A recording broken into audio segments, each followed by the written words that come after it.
자, 봅시다. 계산을 굉장히 빨리 했으니까, 그치?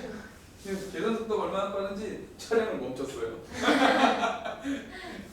봐봐. 다시 1, 2, 3, 4가 있어. 1, 2, 3, 4가 있는데 얘네들이 원래는 얘네들이 확률 변수 x였단 말이야. 그치? 근데 거기서 우리가 어떻게 했다고? 표본의 크기가 2인 표본을 뽑았단 말이지. 그럼 아까대로 말한다면 얘네들이 표본들인 거지. 표본 지금 16개니까 아까 우리 표현대로 하자면 x1부터 어디까지? x16까지의 표본이 지금 여기에 있는 거야. 그렇지? 그리고 그 표본 하나하나를 평균을 낸 게 얘지 지금. 그러니까 얘 요 자리에 오는 게 지금 뭐겠어? x의 바가 되는 거지. 표본 평균. 이해만 하면 돼. 얘가 표본 평균이야. 그리고 이 녀석이 표본 평균에 대한 확률이겠지. 그럼 표본 평균의 평균, 즉 이 x바는 어떻게 구하면 된다? 이걸 싹 곱해가지고 더하면 되지. 그랬더니 계산이 얼마 나왔어? 2분의 5가 나온 거야. 자, 동영상 학생들 계산했지? 우리는 끝없다 하니까 계산을 했는데 너네는 이렇게 보고 있다가 이렇게 하고 보니까 계산을 안 했을 건데 해. 자, 이렇게 분산도 했지? 분산 얼마 나왔어? 8분의 5가 나왔어. 표준 편차는 여기다 루트를 씌우면 되니까 루트 8분의 루트 뭐 이런 식으로 됐겠지. 생겼어? 그러면 원래 녀석과 비교를 해보자고. 이 x는 얘를 가지고 우리가 표를 그린다 그러면 어떻게 그리냐면 저기서 공을 하나씩 뽑을 때 x가 될 수 있는 건 1이 나오고 2가 나오고 3이 나오고 4가 나오는 거죠. 이렇게. 이거 각각의 확률이 얼마야? 다 4분의 1씩이겠지? 4분의 1, 4분의 1, 4분의 1, 4분의 1 이렇게. 그럼 여기서 평균을 구하면 어떻게 된다고?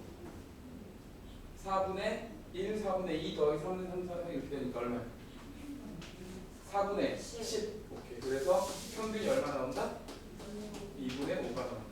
표본 평균의 평균은 원래 평균과 같은 거지. 이렇게. 그지? 그 다음 분산은 제곱의 평균에서 평균의 제곱을 뺄 거야. 그치? 그럼 계산을 내가 해놨어. 아까 저거를 보고 하지 말고 계산을 내가 해놨는데 4분의 5가 나와.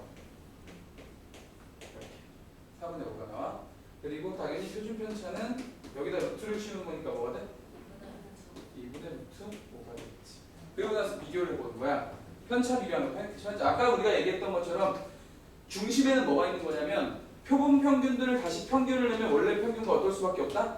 같을 수밖에 없고 요 표준 편차보다는 요 표준 편차가 어떨 수밖에 없다? 작을 수밖에 없는데 얼만큼 작다고? 얼만큼 작다고? 루트 n 지금 크기가 2였으니까 그지? 루트 2로 나누어 준 것만큼 작다고. 그래서 얘가 2루트 2가 된 거야. 그죠? 일반적으로 이렇게 된다라고 교과서에 나와 있고 이거를 표본의 크기가 3일 때 4일 때 해봐. 심장이 좀 두근거릴 거야. 하나 해봐서 일반적으로 이렇게 된다는 걸 알면 돼. 그런데 하도 보여달라 해서 보여주는 거지 사실 필요는 없다. 문제 푸는데 전혀 필요 없다. 여기서 그래서 얘를 정리를 하자면 이렇게 정리를. 그래도 얘는 교과서에서 이렇게 되는 걸 보여주고 있잖아. 근데 교과서에서 아예 언급도 안 하고 그냥 한 줄로만 딱 돼 있는 녀석도 있어. 그게 뭔지 보여줄게. 봐. 정리할게. 확률 변수 x가 정규분포를 따른다. 여기엔 평균이 있고 여기엔 분산이 이렇게 있잖아, 그치? 자, 이렇게 있는데 여기에 크기가 얼마인? 크기가 n인 표본을 뽑는 거야. 오케이? 표본을 뽑는 거야. 그러면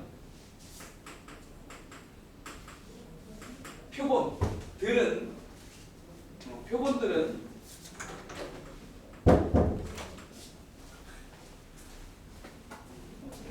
너 찍혔겠다. 옆으로. 저 표본들은 아까 말한 우리 x1부터 x10까지 있었던 표본들 있지. 걔네들 사이에도 뭐가 있고 표본 평균이 있고 또 뭐도 있고 분산도 있고 또 뭐도 있다고? 표준 편차도 있겠지. 그치? 근데 우리가 알고 싶은 건 얘네가 아니고 이 표본 평균들을 가지고 다시 평균 분산 표준 편차를 구하면 어떤 결과가 나온다고? 평균은 원래 녀석과 같고 표준 편차는? 그렇지. 원래 표준 편차를 크기의 루트 값으로 나눈 것만큼 작아진다. 이렇게 그렇죠? 물론 뭐 여기 제곱 이렇게 있어야 되겠지. 됐어? 지금 요거 따랑 세 줄 설명하려고 지금 이렇게 많은 시간을 보낸 거야. 사실 필요도 없는데 그냥 이거 하나 외우면 끝나는 건데. 알겠냐? 그런데 있잖아. 뭐가 어렵냐면은 이거 잠깐 봐. 원래는 문제를 풀고 가야 되는데 내용 정리를 그냥 다 해버릴게.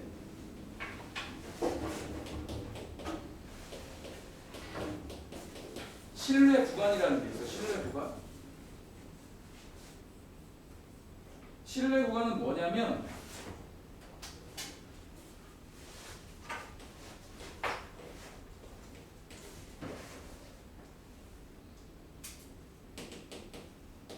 이게 목평균이지, 그지? 맞죠? 맞니? 이제 우리가 공부한 내용에 의하면 얘들아 목평균 구하려면 어떻게 구하면 돼? 라고 물어보면 니네 뭐라고 대답하면 되냐면 목평균 구하려면 어떻게 구하면 돼? 표본들 각각의 평균을 구해서요 걔네들 다시 평균을 내면 돼요. 이렇게 구하면 되지, 그지? 근데 신뢰 구간이라는 건 왜 배우냐면은 말 그대로 얘랑 같기 때문에 이걸 구하려면 표본 평균들을 다 알아야만 돼. 맞죠? 표본 평균들을 다 알아야만 돼. 무슨 말인지 알겠어? 다시 표본 평균이 아까 총 16개였지. 우리가 예를 들었을 때 그 16개의 평균을 다 알아야 저걸 구하잖아. 근데 다 모를 때 표본 평균을 다 모르고 한 개만 아는 거야. 그럴 때는 그 한 개를 가지고 추정을 하는 거야. 자, 수학 시험을 봤어. 수학 시험을 봤는데 전체적으로 평균을 다 해서 학교 평균이 나와야 되는데 일반만 먼저 나온 거야. 평균 점수가.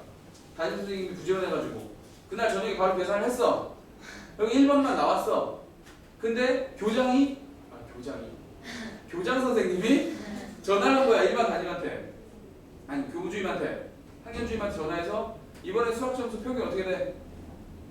근데 거기서 안 해봤는데요. 이러면 욕먹을 것 같아. 그치? 근데 하필 일반 담임 선생님이 수학 선생이야. 그러면 그 한 개의 표본 평균을 가지고 모평균을 추정하는 거야. 그게 신뢰 구간이에요. 대충 어느 정도 될지를 찍을 수가 있어. 물론 정확히 맞출 수는 없겠지. 그치? 맞출 확률이 어느 정도 있겠지만 정확히 맞출 수는 없겠지. 맞아? 근데 우리 교과서에서는 그 확률을 2개밖에 안 해.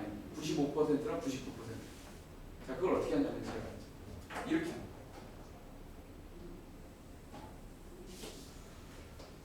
이것도 마찬가지야. 이렇게 이해를 하려니까 어려운 거야. 그냥 한 줄만 외우면 끝인데 사실은 한 줄만 외우면 끝인데 이걸 내가 이해시키려고 하니까 짜증. 내가 예전에 이거를 이해시키지 않았다고.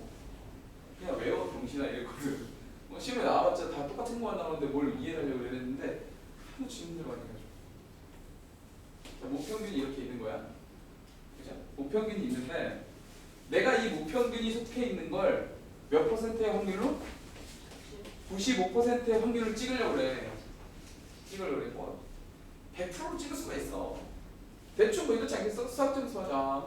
수학 점수는 아마 한 20점에서 80점 사이일걸요?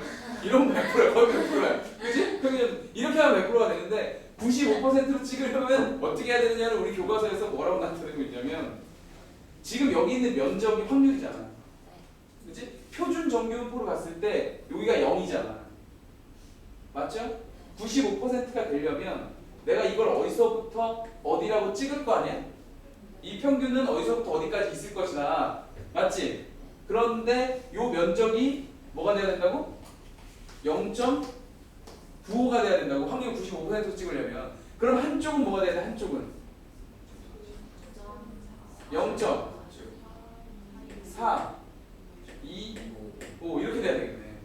0.425. 그럼 475. 여기서부터 여기까지의 면적이 얼마나 돼야 된다고? 0.475가 돼야 돼. 무슨 말인지 알겠어? 그러면 표에 나와 있겠지. 이걸 우리가 표준 정비용풀 이걸 0으로 바꾸면 여기에 뭐가 있을 거 아니야. 어디서부터 어디까지의 면적이 이렇게 되는지 항상 표에 주잖아. 그것도 우리 교과서에서 항상 줘. 그 주는 게 1.96이래. 이렇게 1.96. 그러면 꼭 촬영 중에 이래.